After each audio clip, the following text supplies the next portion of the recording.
Bravo star says that Trump supporters should be banned from Mexican, Chinese, and Indian restaurants because they triple trumped. That's what she says, triple Trump. She really wanted to say triple Trump 700,000 times. But her argument was that white people are racist and want to get rid of brown people and yellow people. I don't know what they call Asians, okay? But I will give you this. As someone who's part Asian, it's okay to call me yellow. I guess. They say like red is Native American, yellow is Asian, brown is, I don't know, Latino and Indian or whatever. But the general idea she's making, because they always say brown people, they exclude us. So don't put Chinese in there. Although I got to be honest, I am a mixed race person, so I don't know where I qualify. Maybe a kind of pale pastel yellow, perhaps. But white people can't have Mexican, Chinese, and Indian restaurant food. This lady's nuts. I'm going to play the video for you, but it's absolutely hilarious and racist. But it's remarkable how it's always Democrats making these arguments, and it's not Republicans. Republicans are like, we don't like illegal immigrants. We certainly enjoy their food, like legal immigrant food and culture has nothing to do with illegal immigration. But this does lead me to a conundrum. I don't know what these racist, unrepentant Democrats think of someone like me. For what restaurant am I allowed to eat as a Trump voter who only double trumped? And being white and Asian, am I allowed, I guess I made the joke, I'm only allowed to eat at Asian fusion restaurants owned by white people. Because I'm mostly white. Here's the really annoying unhinged clip from the lunatic. I've had it with white people that triple trumped. Yeah. That have the nerve and the audacity to walk into a Mexican restaurant, a Chinese restaurant, an Indian restaurant, go to perhaps their gay hairdresser. I don't think you should be able to enjoy anything but Cracker Barrel. Hey, Cracker Barrel is awesome, man. Dude, I went to Cracker Barrel like a week ago. I always get the breakfast because they allow you to pick the meat. And I'm like, I want eggs, sausage, and catfish. Triple Trump, and you want to browbeat DEI, and you want to browbeat gay people, and you want to browbeat black people as you've been doing for 400 years. And you want to browbeat this generation of immigrants that come over here and open up businesses earnestly, pay their taxes. You want to demonize them and call them rapists and felons and all this shit when the felon is the teeny weeny mushroom cock piece of shit, Kankle's McTaco tits at the top of the ticket. I have fucking had it from top to bottom. McTaco tits? White people that triple Trump should be banned, boycotted from enjoying the best thing that America has to offer, which is multiculturalism. Okay, lady. Let's take a trip down to Dearborn, Michigan, or how about Minnesota? You can tell me all about that thing you like so much, multiculturalism. Dude, I'm going to let you in on a secret, lady. That Mexican food you claim to enjoy, it's actually Tex-Mex. That's right. Burritos are not in Mexico. That's Texas. And burrito also means little donkey or baby donkey, burro and burrito, because it looks like you wrapped a little baby donkey. Did you know that one? The more you know. So let me tell you this. I went to Thailand and I got Thai food. You know what it was? It was steamed chicken and white rice. That's it. Oh, I went to Brazil and I got Brazilian food. You know what it was? It was steak and rice. But to be fair, they sprinkled a little cornmeal on top of the steak. It's pretty good. Churrasco's amazing, by the way. That Chinese food, they don't eat that in China, dude. Everything this lady is describing is Americanized versions. It is basically the cultural appropriation stereotype of what people think is happening in that country. You know what's the best part about this? I went to a Chinese food restaurant in Bay Ridge in New York. Amazing. The front of the restaurant, bunch of tables. Then there was like, I don't know what it's called. But it was like a 4-foot high wall across with like a door opening. And there were beams. You know, it was like artistic looking, like a fence almost in the middle of the restaurant. The people who were sitting past that were eating real Chinese food. I'm not kidding. It was like full duck and fish with the eye still in it. And the people who were sitting in front of it were white people eating General Tso's chicken, which is American food, by the way. I'm going to say it again. Made in America. That is not Chinese food. This lady doesn't understand anything. She has no idea what she's talking about. Fat asses out of the Mexican restaurant and get your fat asses over to Cracker Barrel because nobody wants to see your fucking smug ass teeny weeny pink arm, big gut around. Nobody wants to see that shit. No one. Are you talking about yourself, lady? I love how she's like, go to Cracker Barrel. And I'm like, well, okay, that's the one thing I agree with her on. Cracker Barrel is awesome. But what is this? Like, Cracker Barrel's just a diner. It's like something they have fried catfish. I always get the grilled. I don't like the fried, okay? But that's fine if you do like it. It's good stuff. Eggs, sausage, and catfish, that's just food, lady. I love this stuff. This is how insane literally everybody has become, largely on the left. Triple Trump. She wanted to say triple Trump as many times as possible. Who is this lady? Jennifer Welch wildly called for Trump supporters to be banned from all Mexican, Chinese, and Indian restaurants. You know what's funny? Indian food. You know what's funny about it? It's British. That's right, ladies and gentlemen. I could be wrong about this, but I'm pretty sure that chicken tikka masala, which is basically the only Indian food that anybody eats, chicken tikka masala it was the UK, I think, in the UK. Maybe I'm wrong. Yep. It's a Scottish food. Yo, check this out. Lady, I got news for you. Not only, if you want to play that game, are we as white people, I know, I'm also slightly yellow.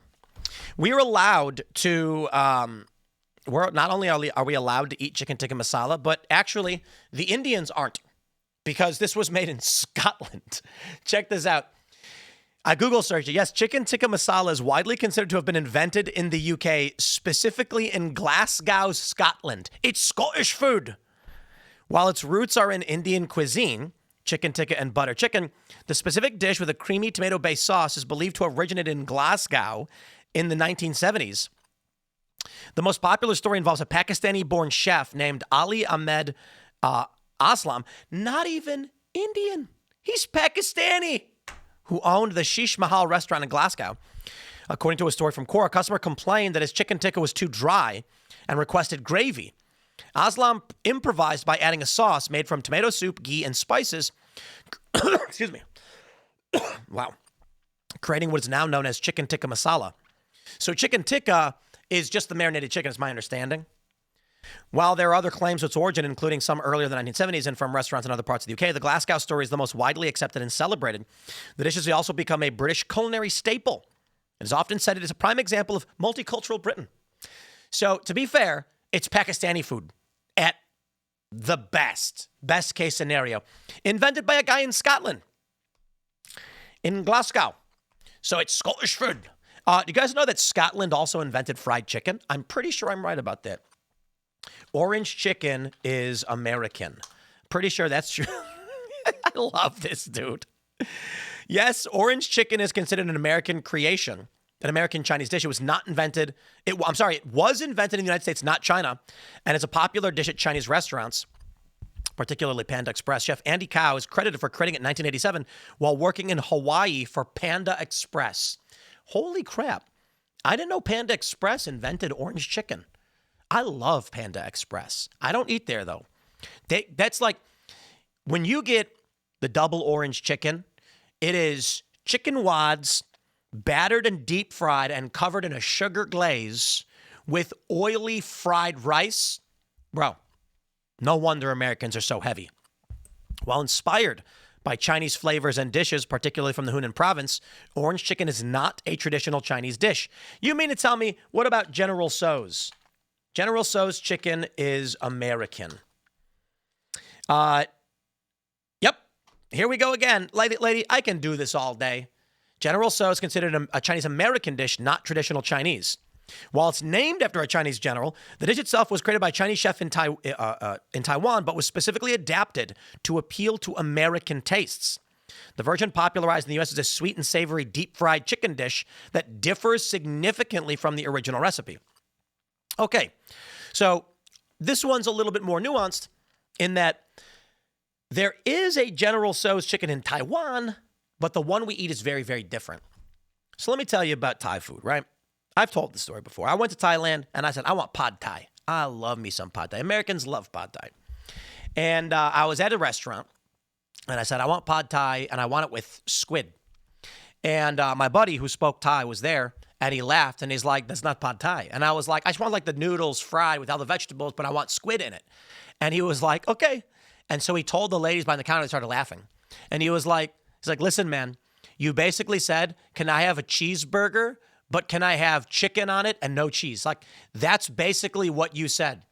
And I was like, yeah, but if they don't sell a chicken sandwich, what do I ask for? And he's like, no, okay, fine, I get it. Like, it would be like going to an American diner and saying, I want to, like, ordering off menu saying, don't give me I want to order a cheeseburger, but let's do this. Let's put bacon, lettuce, tomato on it with some peppers or avocado. And they're like, okay, that's a BLTA. Not on the menu, but I think we can make it. And so they made it. Nothing like American pad thai. Nothing. He was basically, I could be wrong, but he told me pad thai means shrimp noodles. He's like, basically, it's shrimp and noodles in Thailand. What you eat in America is some weird fatty sugar dish that you call pad thai. It's not pad thai. And it was funny. I was like, bro, I want to eat real Thai food. I want to eat the food that people eat in Thailand. And he was like, you sure? I was like, yes. He was like, okay. And he brought me to, we were in some neighborhood away from the big city. It was in the city, but like we went out suburb kind of area. And there was like big housing units. And in the corner, they have these big open garage doors basically. And there's a kitchen. And it looked just like a kitchen, but you could walk up. There was no doors. It was like they opened the gates, right? And I sat down and he ordered. And what did they bring out? Plain steamed chicken and rice. That was it. And he was like, there you go. That's Thai food. And I was like, yeah, it was delicious. It was very delicious. It's exactly what you'd expect it to taste like. And I was like, I get it. I know this. I've traveled around the world. People just eat fish and rice and chicken and rice and beans and rice. This idea of all of these crazy multicultural ethnic foods, largely exaggerated by American gluttony. I'm not saying to be a dick, but it's true. Americans take spiced Chinese chicken, like chicken with like some flavors from the East because that's what was available to them, and they slather it in batter, deep fry it, dump sugar all over it, and they're like, that's what they eat in China. And you're like, they don't. It's American food. Listen, here's the point. This cognitively impaired woman doesn't know what she's talking about with multiculturalism. She lists a bunch of Chinese, Indian, and Mexican food, and it turns out it's all American. Well, here we go. All right. Burritos are Tex-Mex. You see, here we go. Okay, this one I'll concede a little bit on. They say, while burritos have origins in Mexican origins, particularly northern Mexico, they are considered a staple of Tex-Mex cuisine.